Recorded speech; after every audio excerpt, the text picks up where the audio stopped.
Inima,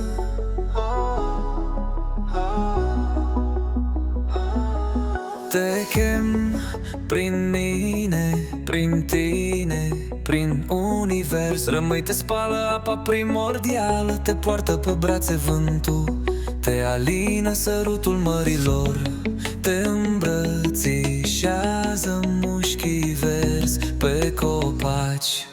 Rămâi, te îmbrățișez cu vibrația iubirii și te simt. Te prinde iubire de viață, de soare, de bucurie, prin fericire, pe suflare de spirit, pe câmpuri arse de soare, unde cântec de copii străbate până la cer.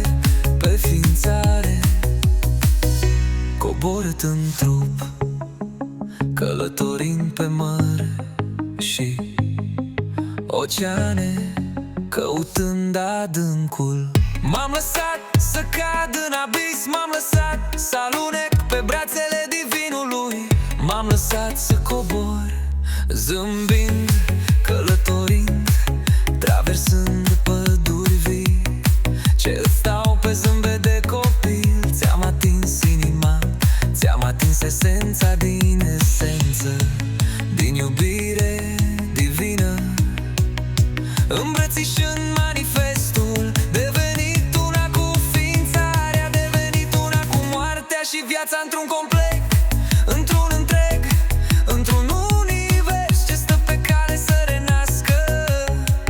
Te chem pe fire de iarbă, prin roa și norii, de pe cer ce-mi spală genele, ce-mi spală chipul și curge până în vârfurile degetelor de la picioare.